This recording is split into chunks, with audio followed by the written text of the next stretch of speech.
All right, fifth graders, this is Mr. Combs here, and we are going to finish up our week of 525, day 4 math. This is going to be standard 5 and F3, so lots of good work with fractions. And so without any further ado, we will get rolling. So the first one, use the fraction models below to solve 7 divided by 3. So here I can see that I have 7 wholes, okay? And then they're split into thirds. And so what I'm going to do is I'm going to think about the total number of thirds that I have here, and then I'm going to place those into equal groups, okay? So if one whole has 3 thirds, I know that 7 wholes, okay? 7 wholes is equal to 21 thirds, okay? And so what I'm going to do now is I'm going to think about if I was to split 21 into 7, or if I was to split 21, into 3 groups, how many would be in each one of those? And so I know that 21 divided by 3 is 7. So what I'm going to do is I'm going to circle groups of 7 thirds. So one whole is 3 thirds, okay? 2 wholes is 6 thirds, and then I have 1 extra third, okay? So that's one group, okay? And so now I'm going to circle, again, I'm going to do this in a different colored pen here. I'm going to circle another group of 7 thirds, so I have 2 thirds here, plus another 3 thirds, okay? That's going to give me 5 thirds, plus I need another 2 thirds. That's going to give me 7 thirds, okay? And so then again, what I'm going to do is I'm going to use a different colored pen, and I'm going to make a group of 7 thirds. So I have 1 third right here, plus another 3 thirds is 4 thirds, plus another 3 thirds is 7 thirds. So as you can see, I split those 7 wholes into 3 equal groups. And when I split 7 wholes into 3 equal groups, I got 7 thirds in each group. So 1, 2, 3 thirds, 4, 5, 6 thirds, 7 thirds.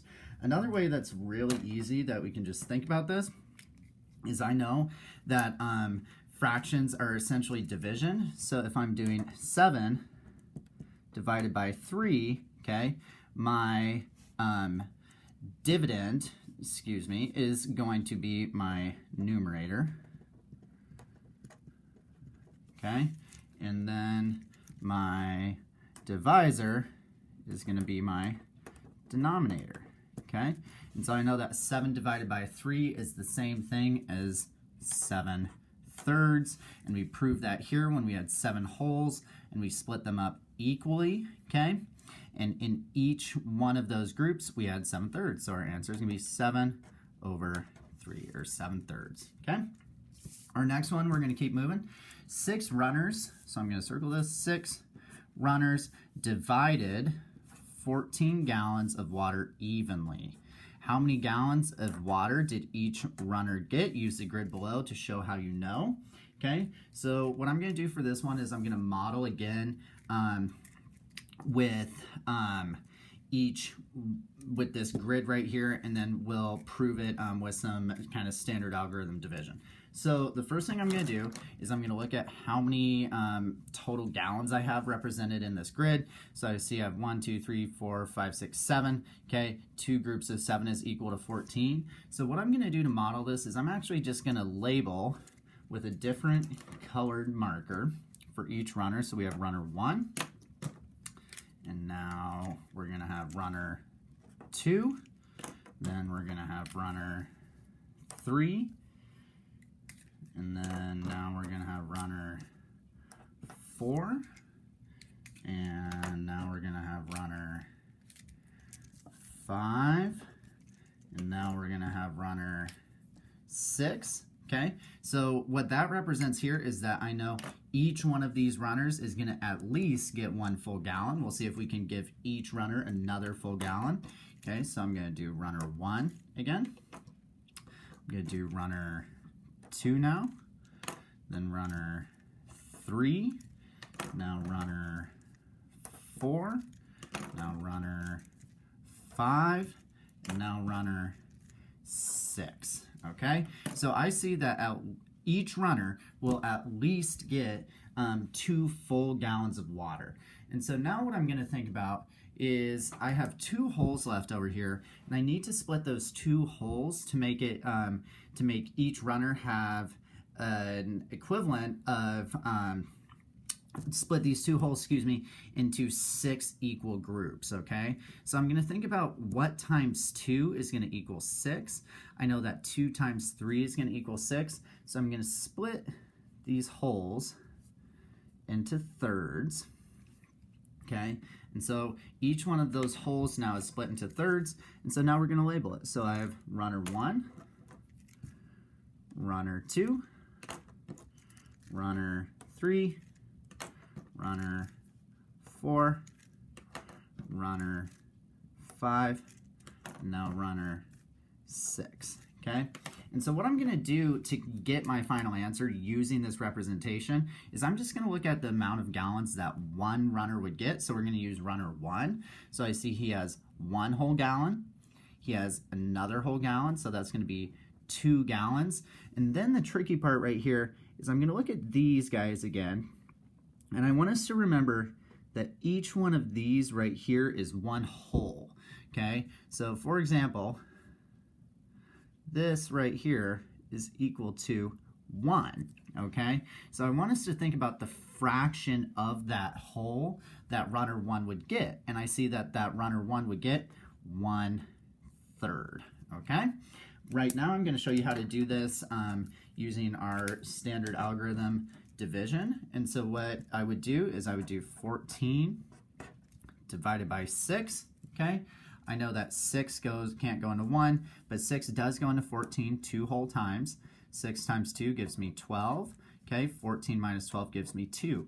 I don't have anything else I can drop down, but using what I know about my standard algorithm division and its relationship to fractions, I know that I can rewrite that remainder as a fraction. My remainder is my numerator, 2, okay? My divisor is my denominator, 6th, and I know that 2/6 is equal to 1/3, so 2 and 2/6 would also be 2 and 1/3. So my answer is gonna be 2 and 1/3, okay?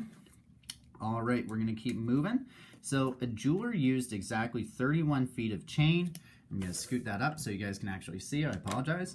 A jeweler used exactly 31 feet of chain to make 7 necklaces of equal length.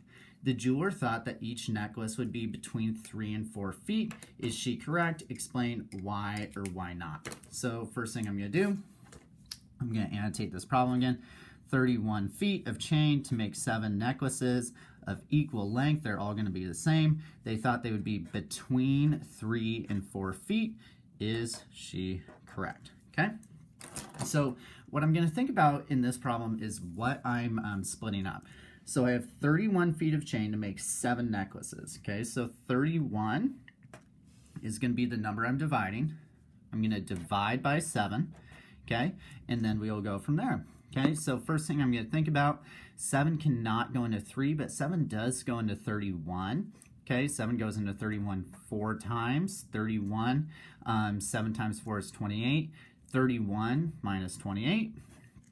Do some quick math. 3 regrouping turns into a 2. 11 minus 8 gives me 3, okay? And so I see now I don't have any remainder or anything I can drop down. So my remainder, I'm going to rewrite that as a fraction again, okay? My remainder is my numerator. That 3 is my numerator. My divisor is my denominator, okay? So I see that 31 divided by 7 is equal to 4 3/7. So now I'm going to look back to what this problem is asking me.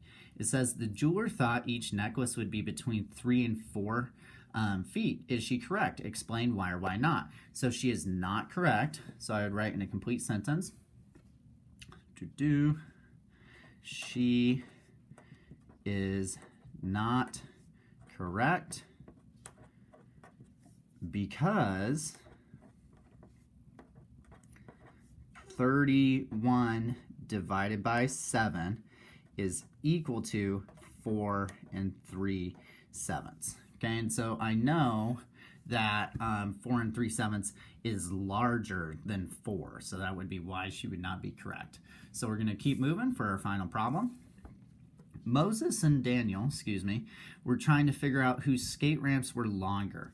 Moses had 8 equal length skate ramps, which totaled 45 feet. Daniel had 6 equal length skate ramps, which totaled 39 feet. Whose skate ramps were longer? Explain how you know. Okay, so the first thing I'm going to do is I'm going to represent my problem. I have Moses, I'm going to say M.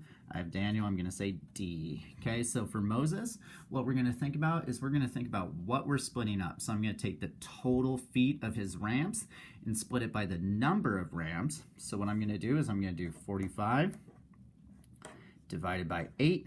Okay, I know that 8 can't go into 4. 8 does go into 45. Okay, 8 goes into 45 5 times. 8 times 5 gives me 40.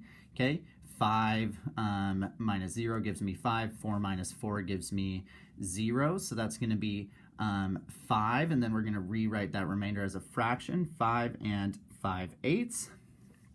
Okay, so hit each one of Moses's ramps, is equal to 5 and 5/8. So now what we're going to do is we're going to do the same thing for Daniel. So we're going to think about the total length, and I'm just going to kind of split that up. Okay, the total length of his ramps, which is 39 feet.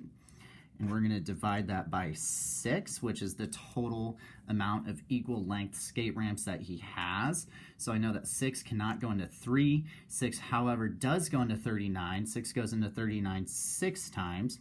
Okay, 6 times 6 gives me 36. 9 minus 6 gives me 3. 3 minus 3 gives me 0. We're going to do the same thing again. We're going to rewrite that remainder as a fraction. So our remainder, our 3 is our numerator up top. 3 divisor is our denominator down below. 6th. Okay, so for Daniel, that is going to be equal to 6 and 3/6. So when I'm comparing these, I can obviously see that 6 and 3/6 is a larger number than 5 and 5/8. Okay, I have in my whole number, I have 6 and 5. That's a pretty easy comparison. So I would say Daniel has, longer skate ramps. All right. And that is all she wrote, 5th graders. I appreciate you all. I hope you are all having a wonderful day. I will get my kind of handy dandy iPad stand turned around for you guys up here. Okay, now would be a good time to pause the video in case you didn't get all this work down. I appreciate you all and have a wonderful day.